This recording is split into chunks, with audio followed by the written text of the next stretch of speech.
ये जो है वो तो भावातीत है परमात्मा, लेकिन उसको जैसे मैंने आपको जैसे बताया ना कि जैसे हम कर्तव्य पालन करते हैं तो हमें कर्म बंधन नहीं लगता, ठीक है ना। तो ये हमारा एक कर्तव्य है कि जब हम धरती पे आए हैं एज ए ह्यूमन, विश्व का कल्याण के लिए, हमें ये गोल पता चल चुका है। एक आम आदमी नहीं जानता कि हम विश्व कल्याण के लिए धरती पे आए हैं, हमारे जीवन का मकसद वो नहीं जानता है। तो ठीक है, हमें अपने जीवन का लक्ष्य, जैसे गीता में ये बात बताई कि हे अर्जुन, तू स्थित प्रज्ञ बन और विश्व कल्याण के लिए जो तू अपना भाव प्रकट कर, है ना, विश्व कल्याण की भावना पैदा कर, विश्व कल्याण के बारे में तू कर्म कर। तो यहाँ पे हमारा सबसे बड़ी ड्यूटी है कि हम पूरे वायुमंडल को परिवर्तित करें, हम सभी बेहद की आत्माओं को जागृत करें, 33 कोटि देवताओं को जागृत करें, सभी मनुष्यों के ऊपर जो भी संकट आया हुआ है उसको हम खत्म करने की कोशिश करें। तो ये है विश्व कल्याण, स्व परिवर्तन से विश्व परिवर्तन, स्व का कल्याण करें, राइट। तो इसका एक एक टॉपिक बहुत अच्छा होगा, आप जरूर से नोट करिएगा।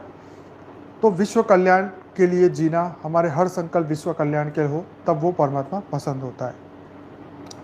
लौकिक जीवन में लॉस हो तो भी परमात्मा को कोई ब्लेम नहीं करना, ठीक। हम अपने जीवन में क्या करते हैं, अरे मेरे साथ ये बुरा हो गया, ये तो परमात्मा है ऐसी की तैसी, है ना, तो ये परमात्मा बुरा करता है मेरे साथ। भाई वो ना अच्छा करता है ना बुरा करता है, आपको सिर्फ आपकी आत्मा का ज्ञान देता है, आपको जगाने के लिए आपको दिव्य पावर देता है, दिव्य लाइट देता है, कर्मों का अथाह ज्ञान देता है। आपको आप अपना स्व परिवर्तन कर दो ना, आप परमात्मा को कभी भी कुछ नहीं कहोगे, है ना। तो ये बात बहुत जरूरी है, निस्वार्थ कर्म ही परमात्मा को प्रसन्न कर सकता है। यस, विश्व कल्याण के लिए भावना अमृत, क्या लिखा था, यस, आत्म तृप्ति की अनुभूति होती है, ये सही लिखा आपने। यस, तो जीवन में कितना भी दुख आए तो परमात्मा का साथ नहीं छोड़ो। देखो सबसे बड़ी बात, प्रॉब्लम इस जीवन का यही है कि हमें दुख आता है, हम परमात्मा को भूल जाते हैं। यस, जो जीवन में कितना भी दुख आए तो हमें परमात्मा का साथ नहीं छोड़ना है, ठीक है। तो परमात्मा का जो साथ है वो अथाह समय का है, ये अनंत समय की बात है, ठीक है। हम धरती लोक में ह्यूमन बनते हैं, मनुष्य बनते हैं, तो इसलिए हम भूल जाते हैं। इवन हम देवता होते हैं तो भी उनको ये ज्ञान नहीं है। जब तक ये भोग योनि में रहेंगे तब तक उसके बारे में हम उसे मैं अपने आप को जागृत नहीं कर पाएंगे, तो हम उसके बारे में सोच भी नहीं पाएंगे, समझ भी नहीं पाएंगे, हमारे को बुद्धि भी नहीं मिलेगी, हमारे अंदर वो संस्कार भी जागृत नहीं होगी, हमारे अंदर वो शक्ति भी नहीं आएगी। मान लीजिए जो 84 लाख भोग योनि में है, गाय भैंस बकरी जो भी है, वो परमात्मा को नहीं जानते और ना उनके पास वो बुद्धि है, ठीक है। उनको अपने कर्म बंधन पूरे करने हैं। जब उनका कल्याण होगा, जब उनका जब नंबर आएगा, तब उनको मनुष्य जीवन मिलेगा और फिर जाके जो है वो परमात्मा की प्राप्ति के लिए आगे बढ़ पाएंगे, अगर ज्ञान इमर्ज हुआ तो, अगर जीवन में अच्छा गुरु या अच्छा व्यक्ति जीवन में आया तो। मन जब परमात्मा में लगाते हो तो परमात्मा को प्रसन्न कर सकते हैं, ये बात बिल्कुल सही कही आपने।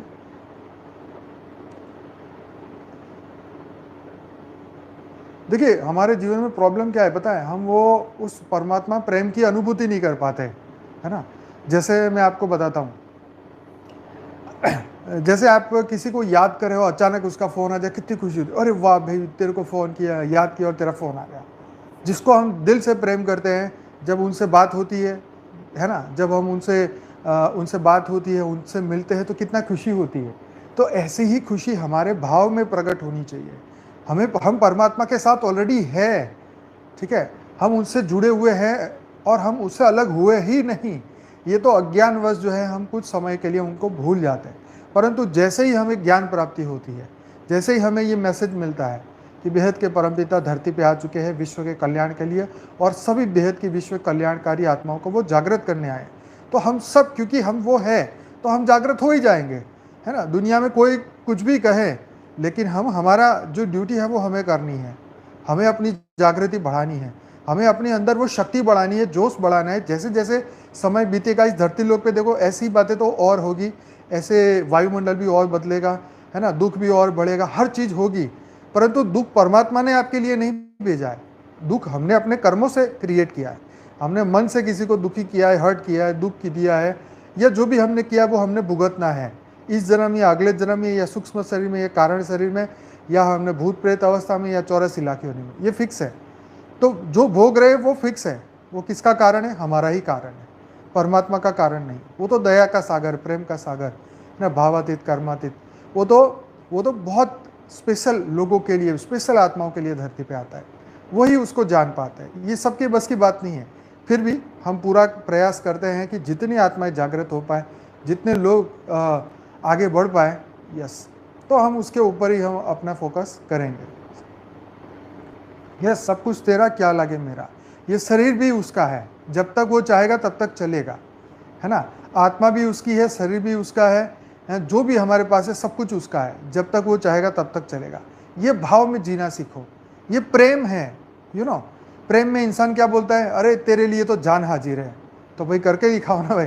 परमात्मा बोलता है जान नहीं चाहिए, तू मन दे दे बस, है ना। तो टेंशन वाली बात नहीं है, जान कोई नहीं मांग रहा है, क्योंकि जान भी हम नहीं दे पा रहे क्योंकि हमें अपने आप से अटैचमेंट है, अपने शरीर से लगाव है, हमने अपने मन से लगाव है। मन जो कहेगा वही करेंगे, है ना भैया। हमने तो मन ने जो बोल दिया तो बोल दिया, मन के हारे हाथ तो मन के जीते जीत, तो बस यही दिमाग में घुसेड़ रखो, है ना। ऐसा नहीं, इसको बदलो, ये चेंज करो, बहुत ज़रूरी है बदलना।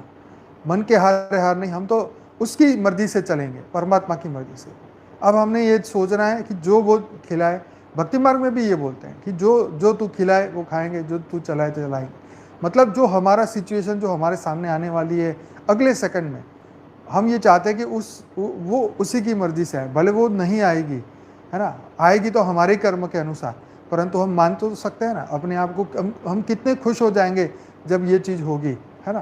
तो एक भक्त और भगवान के बीच में बहुत सारी बातें होती है ना। तो ये